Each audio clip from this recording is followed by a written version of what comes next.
Bonsoir à tous. Alors je me présente, je m'appelle Grégory. Je suis barman depuis maintenant 6 ans. J'ai 24 ans en fait, donc j'ai commencé assez jeune. Je suis un peu issu du monde du bar à la base, donc j'ai commencé à être intrigué par le bar et par un petit peu tous les classiques que je voyais tourner dans les entreprises dans lesquelles j'ai travaillé un petit peu et les endroits que j'ai fréquentés. Et à une certaine époque, en fait, j'ai commencé à avoir des demandes au bar de classiques de la part de professionnels qui venaient me voir régulièrement pour boire des petits cocktails ou autre chose, dont le sidecar. Au début, ça a été un peu un challenge, ça m'embêtait un peu de faire des sidecars parce que j'avais un petit peu de mal et c'était un peu compliqué pour moi à l'époque. Surtout que j'étais pas issu de l'école hôtelière, donc j'avais un petit peu de mal à apprendre tous ces classiques comme ça sur le tas. Bon, une chose en entraînant une autre, j'ai fini par me décider à tous les apprendre et par les travailler énormément. Et au bout d'un moment, bien sûr, j'ai fini par commencer à réussir à maîtriser tout ça. Et j'ai commencé à réussir à régaler les professionnels qui venaient me voir pour déguster un petit peu tous ces cocktails. Le sidecar a donc pour moi, un peu comme le dry martini ou comme le Manhattan, était une des bases que j'ai commencé à travailler pour devenir un bon bartender.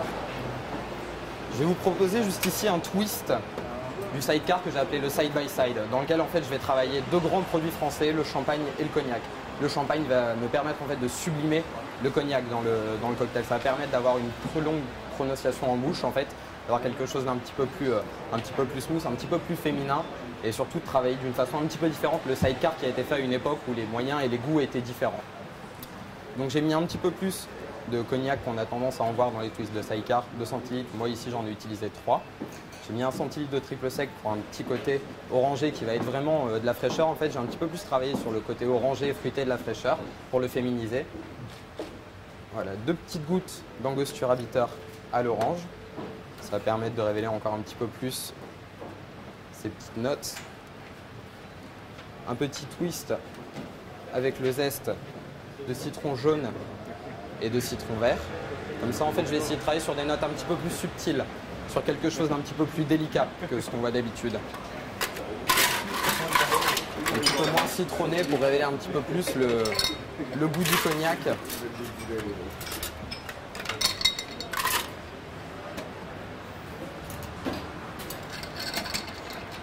Au verre à mélange pour le rafraîchir un tout petit peu.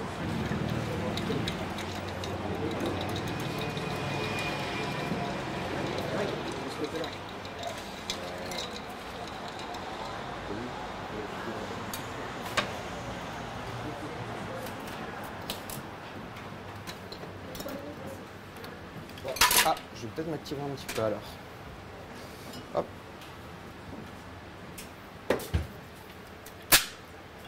Je vais mettre 2 centilitres et demi approximativement de champagne sur lequel je vais verser ma préparation.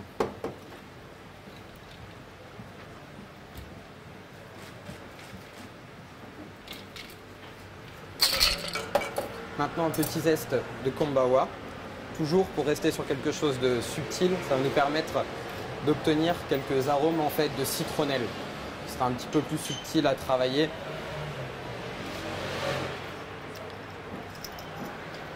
Que ce qu'on a tendance à voir d'habitude.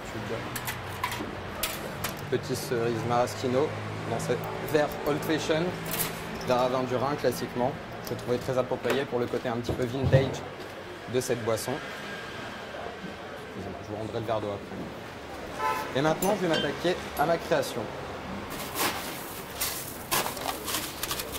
J'ai choisi ce verre pour sa forme qui fait un petit peu penser à une forme volcanique qui m'amuse beaucoup. Et je vais travailler sur la poire, qui est pour moi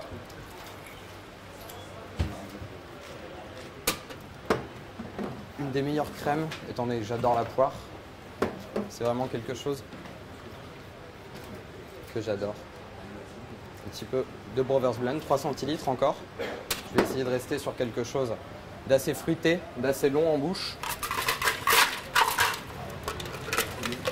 Je vais essayer de mettre en valeur le cognac en fait par le côté fruité, tout en adoucissant que ce soit un cocktail qui soit vraiment aussi bien pour les filles que pour les garçons, quelque chose de très facilement buvable.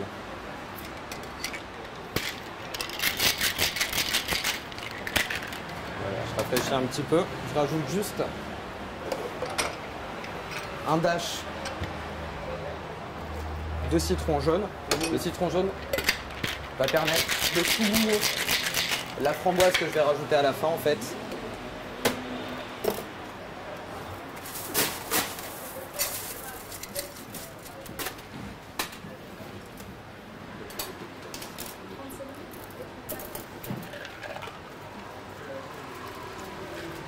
Hop.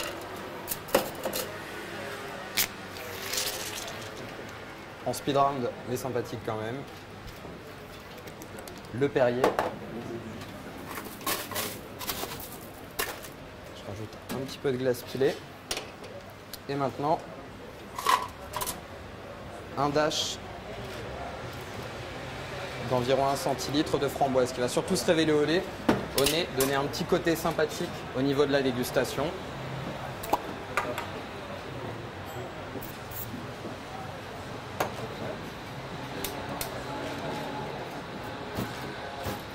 Voilà, en fait ça c'est de l'alcoolade vanille, vous pouvez le sentir, ça va rehausser un petit peu le côté caramélisé du fruit de la passion et c'est le côté enchanteur du nom, Merle infernal, un petit jeu de mots autour du fait qu'on fasse flamber le fruit devant les clients. S'il vous plaît, messieurs, dames.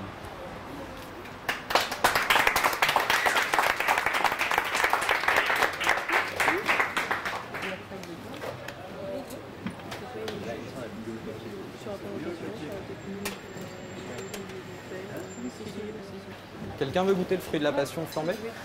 Au cas où, j'en ai préparé quelques-uns à côté. Si vous voulez goûter ce que ça donne caramélisé.